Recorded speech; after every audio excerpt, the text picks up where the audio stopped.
Cuando era más pequeño siempre quise saber lo que tenía que estudiar para ser desarrollador de videojuegos, pero por más que buscaba información por todos lados no encontraba nada que llevase a ningún sitio en concreto. Es más, incluso una vez en una feria de videojuegos, yo bastante pequeñito le pregunté a un desarrollador de videojuegos indie que había allí y le dije, oye, ¿cómo puedo ser creador de videojuegos igual que tú?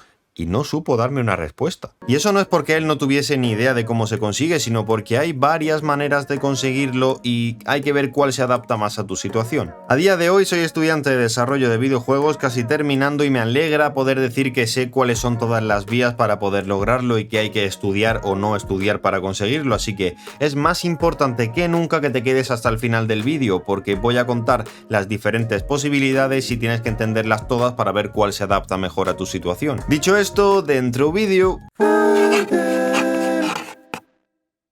Hey yo, what up, esto es Hunter y bienvenidos a este nuestro canal donde hoy te traigo un vídeo en el que tienes toda la información recolectada y el kit de herramientas necesarias para conocer cómo puedes llegar a ser desarrollador de videojuegos. Así que sin más dilación vamos a empezar. La primera vía para conseguir ser desarrollador de videojuegos es la de toda la vida, la formación tradicional.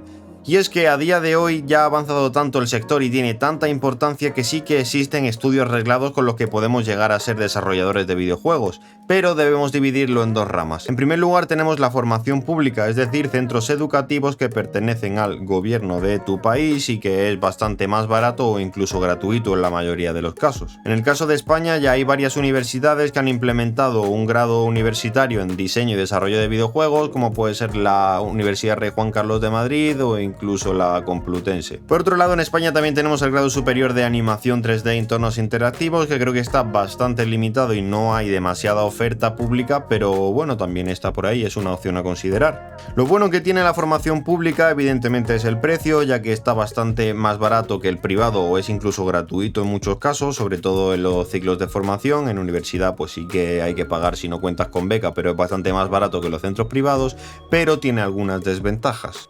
En cuanto a desventajas, por lo general en los estudios públicos los profesores suelen ser gente que entienden de esa materia y que han trabajado en algunos sitios, pero que tampoco conocen plenamente el sector de los videojuegos, por lo general. Luego evidentemente habrá muchísimos casos que sí. Por otro lado tenemos los centros privados. Los centros privados tienen muchísima más oferta de estudios de este tipo. ¿Por qué? Porque la mayoría no son títulos oficiales. Pero que no entre el pánico, que no entre el terror, porque estamos en un sector en el que no es necesario el currículum. Y dirás, ¿cómo no te va a hacer falta un currículum para trabajar de desarrollador de videojuegos? Evidentemente es una parte que se tiene que mandar cuando vas a trabajar en una empresa, pero la empresa no va a valorar que tú hayas estudiado desarrollo de videojuegos en la Universidad de Massachusetts, sino que va a evaluar tu portfolio. ¿Y qué es esto del portfolio? Pues el portfolio no es más que un sitio en el que tú tienes subidos tus proyectos, tus trabajos, para que las empresas puedan ver cómo trabajas y los resultados que logras. Y eso es lo que ellos van a valorar. No van a valorar que tú hayas estudiado no sé qué títulos y luego eres un inútil. Por tanto, la formación privada juega un montón con eso, ya que además de ofrecer los mismos títulos públicos pero de manera privada para la gente que no ha podido entrar por nota o cualquier tipo de cosa, te ofrecen además su variedad de cursos que solo tienen ellos, que no son oficiales pero que te dan mucha información. Pero debemos tener cuidado. Debido al gran auge que ha tenido el sector de los videojuegos ha salido una oferta infinita ahora de centros privados, pero no nos podemos fiar de todos, ya que se están viendo en muchos centros muchos casos de información de poco valor. Y al final pues tenemos que tener mucho cuidado en dónde metemos nuestro dinero. Os recomiendo que os informéis un montón sobre la escuela que os interesa, que leáis un montón de reseñas de gente que ya ha estudiado allí y tengáis muchísimo cuidado. Ya se han visto en España varios casos de centros que te cobran 6, 7 o incluso 8.000 euros por estudiar un curso en su centro, que la información realmente la puedes encontrar en internet. Y no es nada raro, de hecho tú cuando estudias, aunque el centro sea de buen prestigio y den buena información, vas a tener que apoyarte un montón en internet. Lo que no tiene sentido es que sea información tan básica que no requieras ni apoyo de profesorado. Pero ¿cuál es la parte muy buena de los centros privados? Pues que suelen tener convenios con grandes empresas para hacer las prácticas de estudio y eso, quieras que no, te abre bastantes puertas a nivel laboral e incluso te rellena un poco la experiencia. Y por otro lado, la mayoría de profesores suelen ser gente que o tiene una empresa o que ha trabajado dentro del sector de los videojuegos durante mucho tiempo, ya que en centros privados sí que se esfuerzan bastante más en que el profesorado sea gente cualificada.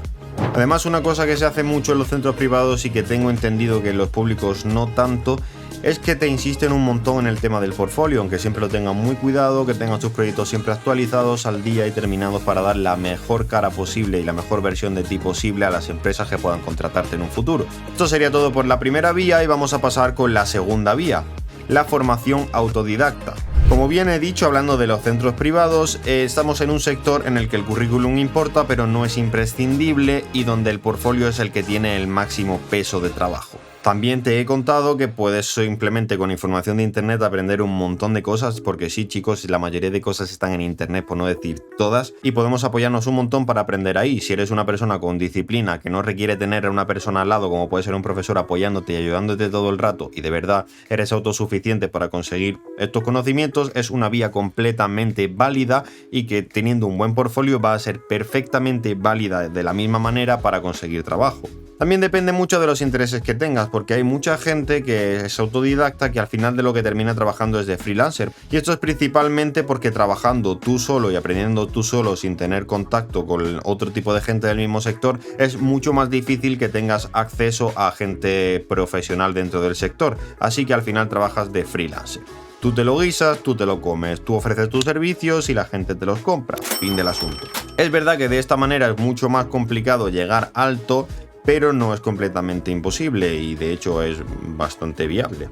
Una vez elijamos la manera de la que queremos trabajar, porque he dicho dos vías, pero bueno, dentro de la primera también tendríamos los públicos y los privados, es importante la especialización, ya que el sector de los videojuegos es un sector muy amplio y que cada vez requiere más tipos de trabajo diferentes, o sea, de un mismo empleo, 3 años después han salido 4 más. Y es que la tecnología avanza tan rápido que no es posible que una misma persona haga tantas tareas a la vez, así que esto lo que nos da es muchos puestos de trabajo nuevos y muchas más inquietudes que se nos pueden generar y que queramos trabajar. Y lo siento, pero sé que es muy difícil elegir, de hecho a mí me interesaba en un principio la programación y con el tiempo me he dado cuenta que también me interesa VFX, me interesan un montón de áreas más y al final he aprendido un poquito de todas, pero soy consciente de que voy a tener que especializarme en alguna, ya que trabajar como todas a la vez es muy complicado y de hecho solamente podría tener resultados si eres desarrollador indie. Si haces tu propio videojuegos esto es bastante más viable porque puedes trabajar un poquito en todo,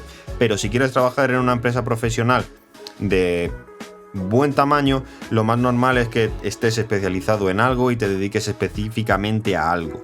También hay que resaltar que te da mucha más profesionalidad tener un portfolio dedicado solamente a una cosa que tener que si proyectos de programación, de efectos especiales, de modelado 3D, porque sí, se ve que eres una persona muy versátil, pero que al final no estás centrado en nada y a la hora de elegir entre una persona que sabe un poquito de todo o una persona que sabe muchísimo del aspecto que estás contratando, van a elegir a esa persona. ¿Cómo puedo hacer para especializarme? Por lo general en estos estudios previos vas a aprender un poquito de todo y el resto lo puedes aprender por tu parte, pero además hay un montón de formación no reglada por centros privados de especializaciones. Aquí incluso tenemos que tener muchísimo más cuidado a la hora de elegir un máster, por ejemplo, porque la información de los másters sí que tiene que ser bastante más avanzada y por lo general en centros privados no lo suele ser.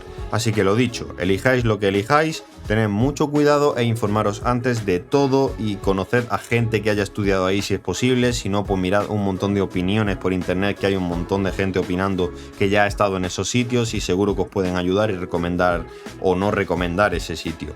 Si necesitas algún tipo de asesoramiento yo estoy dispuesto a ayudarte, puedes dejarlo por los comentarios y voy a estar respondiendo a todo lo que necesitéis. Así que nada, por hoy poco más, muchas gracias por ver el vídeo y estar aquí un día más.